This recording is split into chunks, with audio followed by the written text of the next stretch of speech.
nggak antum kepikir kalau antum dosa maksiat, antum dosa sendiri. Kalau ini antum yang membuat orang itu sampai tepar, sampai abok segala macem gitu. Pernah kepikir gitu, kelintas aja gitu. Kan waktu dulu kita mimpinya itu yang jadi utama ya. Saya sih nggak pernah kepikiran orang lain.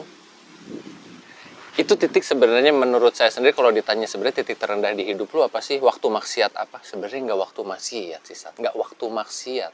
Karena gini, ketika itu gue nggak mikirin orang lain, nggak mikir dampaknya, nggak mikir reaksinya, nggak terabas terus. Nah itu kan sebenarnya titik terendah ya, ketika lu tuh selfish, ketika kita sombong, semua nggak jadi masalah, diterabas semua. Jadi itu sih luar biasa. Dan kalau ngomongin Islam, alhamdulillah terakhir Islam. Alhamdulillah sholat nggak butuh. Rasa waktu itu ya, nggak butuh sholat. Rasanya. Jadi ya saya butuh. Saya kan butuh jadi artis. Iya, ya sholat nggak butuh. Dan nggak ada relate juga dengan itu.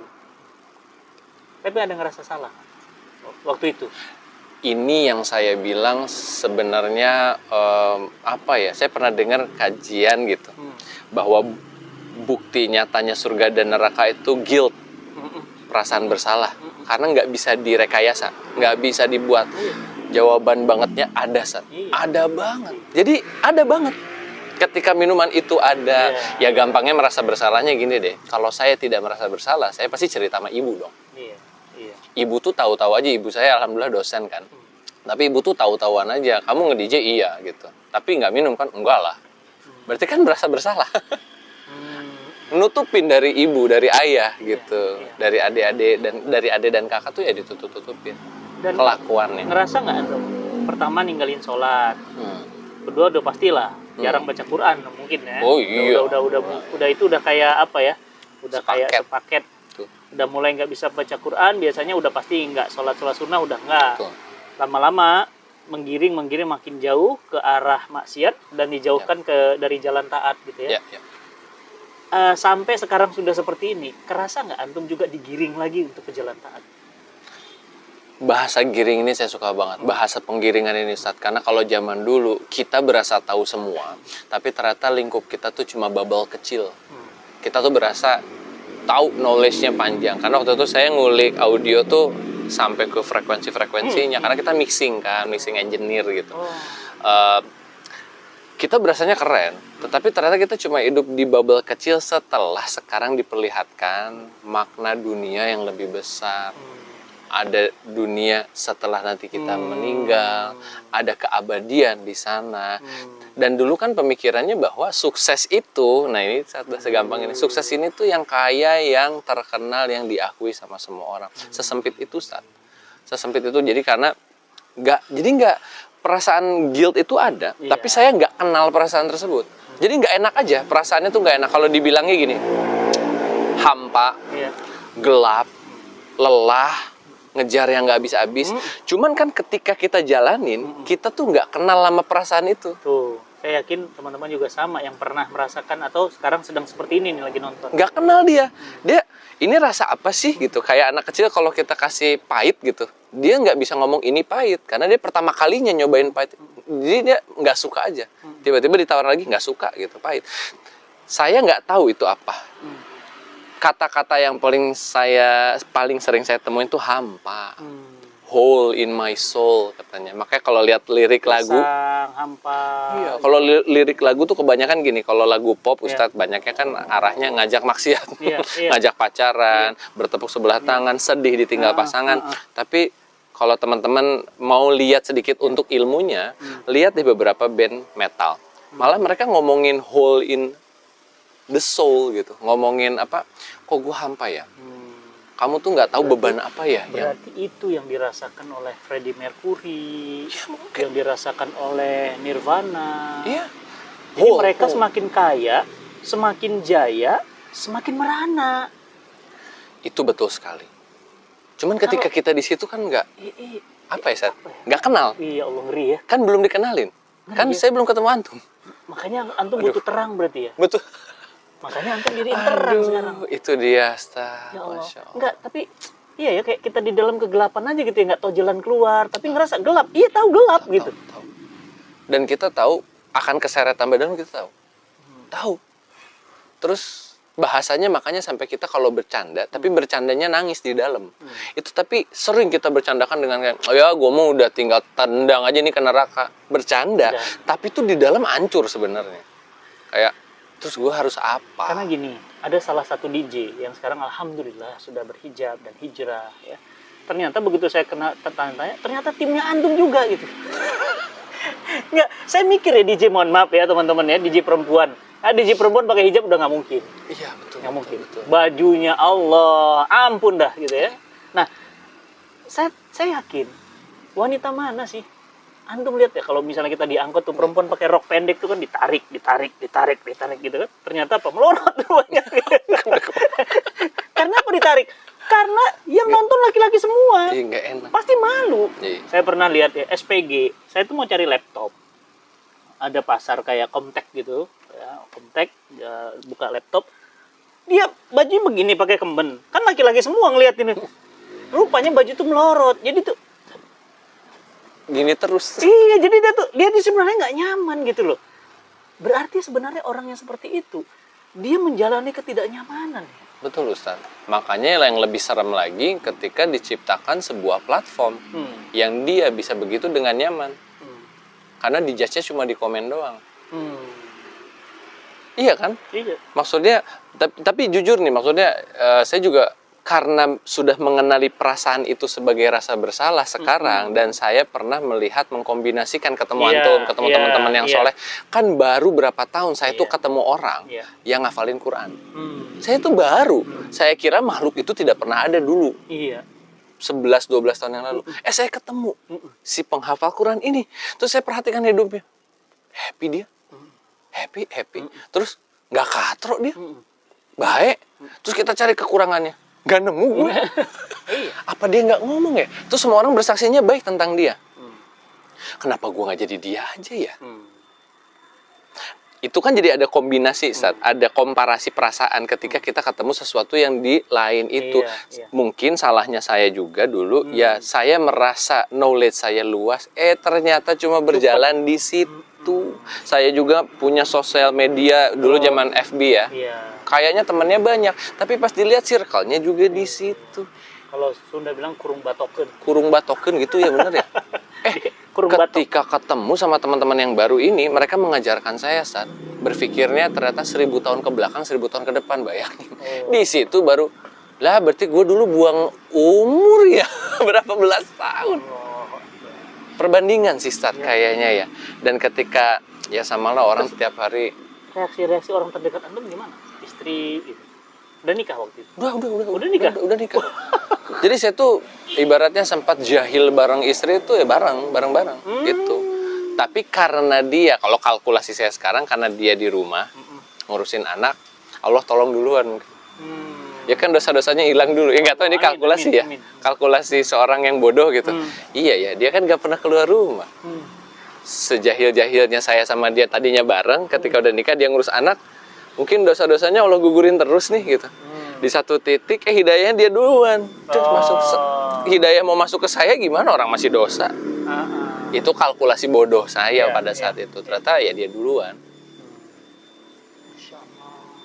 Jadi udah nikah. Udah. Dan ya lagi-lagi ya, kalau saya tanya apa antum nggak ngerasa itu uang dicari dengan cara yang haram, ya pasti jawabannya iya. Saya emang nggak bicara halal haram di situ. Nggak, belum ada urgensi. Coba bayangin. Karena saya juga belum pernah mencicipi nikmat yang lain sih. Kan biasa makan apa namanya tahu tempe gitu. Sekalinya makan saikoro. Saikoro. Atuh. Nggak pernah makan. Dan ngomong kemana-mana kayaknya tahu tempe paling enak gitu. Padahal si Iyo ada belum lihat. Cangasaan. Orang Sunda mah ya. Bener. Ayam geprek di Uyahan. Jadi belum dapet. Jadi nggak tahu. Nah, ngobrol tentang kegelapan. Ngobrol tentang kegelapan. Di mana-mana yang namanya gelap pasti kalah sama cahaya. Nah, cuma pertanyaannya, kapan ketemu cahaya ini?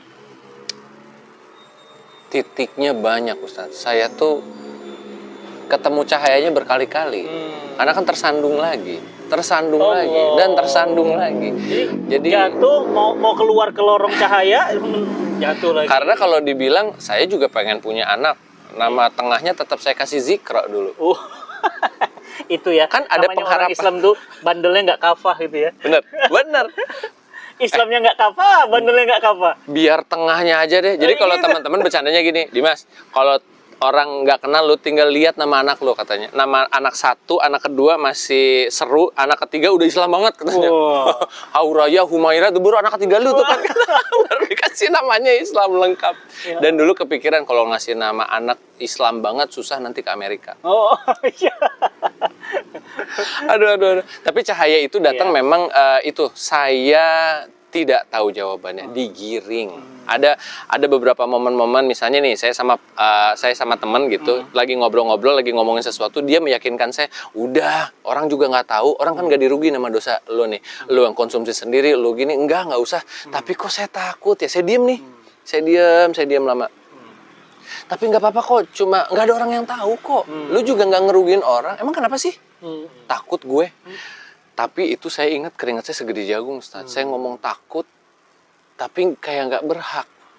Karena di titik itu saya benar-benar takut sama Allah. Nggak ada lagi. Jadi kayak, gue takut gitu. Takut apa sih lo? Aduh, itu keringat segede jagung. Apa yang waktu itu masih ngerokok. Maksiat lah, Ustaz ya, aib ya. Aib, pokoknya suatu aib. Terus, saya takut, saya ngomong, udah, kita udahan, enggak, udah, nggak mau. Enggak, orang nggak ngerugiin orang kok. Lu yang konsumsi, lu yang biasa, nggak ngerusak orang. Setengah jam ngomong, udah keringatan, terus saya ngomong gini. Baru astagfirullah tuh. Gue takut Allah, bro, emang lu nggak takut gitu? Orangnya ngakak. Wah, gue kira lu takut apa katanya. Astagfirullah. Allah doang. Itu kalau ada saklar di situ ngejepretnya. Bret, gitu, bret, kayak. Gue udah setengah jam ngomong takut gitu. Tapi itu momen itu pun sesudah ada rekan kerja saya. Ini keren banget, San. Rekan kerja saya tuh jenggotnya panjang. Celananya cingkrang. Dari dulu saya udah bilang RCTI ini katanya. Rombongan celana tinggi, saya hina. Dalam hati nih. Pajero ya? Kan jenggot Rasulullah. Betul, Pajero. Di lalahnya ada seseorang yang ngomong buruk tentang beliau. Hati-hati loh. Nanti lo digiring katanya, nanti lo disusupin. Kita kan aware sebagai seorang maksudnya DJ dan segala macam gitu. Nggak mau gue disusupin, diperhatiin sama saya. Perhatiin terus orangnya, perhatiin. Ternyata setahun saya perhatiin, Ustaz, dia nggak ngapa-ngapain. Malah duduk sebelah saya ngomongin Dream Theater, malah duduk sebelah saya ngomongin senar gitar, malah duduk sebelah saya ngomongin tentang apapun yang saya suka. Jadi sebenarnya asik aja. Jadi kan otak saya kan nimbang lama-lama. Nah ini yang ngomongin jelek, ngukur dia dari mana ya? Apa yang dia ukur kok dia omongin jelek? Apa yang dia ukur kok tiba-tiba disuuzonkan waktu itu, hati-hati lo. Apa yang harus gue hati-hati sama orang seperti ini? Udah. Dan dia nggak pernah ngajak saya sholat, bener-bener. Cuman waktu itu ketika yang hampanya nggak ketemu, Ustaz, lobang di hatinya nggak ada, saya coba sholat. Kan ini giringan orang saya nggak tahu dari mana ya. Saya coba sholat, beliau lihat. Baru abis itu beliau sering lewat kantor saya kan kaca, dia cuma gini dong. Nanti, nah masih gitu ngomongnya. Nanti suatu saat saya juga curiga nih orang pada kemana sih. Jam azan turun, pasti kumpul nih sekte. Taunya enggak, ke masjid doang. Saya ngikutin. Kirain sekte. Iya, ini pasti sekte. Soalnya abis turun lama. Lama nih, nggak keluar, nggak muncul lagi di kantor. Kita ikutin, Stat. Taunya lamanya kenapa? Beli jus. Ya udah akhirnya. Otak tuh udah kotor aja ya Allah itu. Ini kayak ngomong nih, bikin lingkaran nih. Oh bener kan ke masjid kan waktu itu di P6 masjidnya. Pasti yang tahu P6 tuh tahu lokasinya di mana tuh. Masjidnya di situ, terus udah gitu ngumpul. Enggak, sholat doang. Terus habis sholat dia bercanda. Kebetulan waktu itu kantor saya banyaknya orang Surabaya. Bercandaan aja, ketawa-ketawa. Terus itu turun beli jus.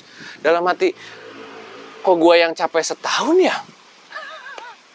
Tapi itu arahannya dari situ kayaknya dengan mulai bersih, dengan mulai dikenalkan, mulai sholat. Baru beliau mulai duduk. Tahu nggak? Sholatmu tuh keren katanya. Tahu nggak? Mulai tahu nggak? Mulai tahu nggak? Mulai ngobrol, nggak ngarahin kemana-mana. Itu buat saya hidayah tercantik ya, Ustaz. Karena dia nggak judgement, nggak kayak orang-orang yang kita kan dulu kayak nggak pantas. Makanya saya keringetan 30 menit tuh keringetan kayak mau ngomong Allah. Ya nggak pantas, orang nggak akan dilirik. Ngerasa sampah, ngerasa. Iya, iya. Itu titik terendahnya. Makanya sekarang kalau di Terang Jakarta tuh kita sering ngomong sama anak-anak, ayo cari info yang banyak. Kayaknya saya dulu kurang info. Ternyata Allah cuma nitipin rahmat ya. Mungkin antum lebih paham. Allah cuma ngomong sama kita tuh, bagi kamu yang tersesatnya kejauhan, yang penting jangan lupa sama rahmat aku ya. Aku tuh punya rahmat banyak. Nah itu saya nggak punya informasinya dulu. Makanya kan saya statementnya kayaknya saya udah ini sih.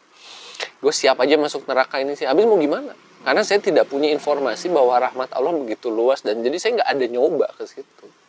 Berarti pelajarannya buat kita, kalau ada teman-teman kita yang kita lihat secara tampilan, pergaulan, kita nggak berkenan, jangan dijauhi sebenarnya. Ya, jangan. Jangan dijauhi. Karena ketika kita menjauhi mereka, contoh ya, kayak saya sering kali nge-vlog sama teman-teman artis ya, ngobrol sama Mas Dani, sama teman-teman kayak Melly Guslo dan yang lainnya. Ketika dijauhi, sebenarnya kita sudah menutup pintu buat mereka. Padahal mereka menuju pintu itu sebenarnya gitu. Semua orang fitrahnya kan baik. Fitrahnya itu rindu gitu.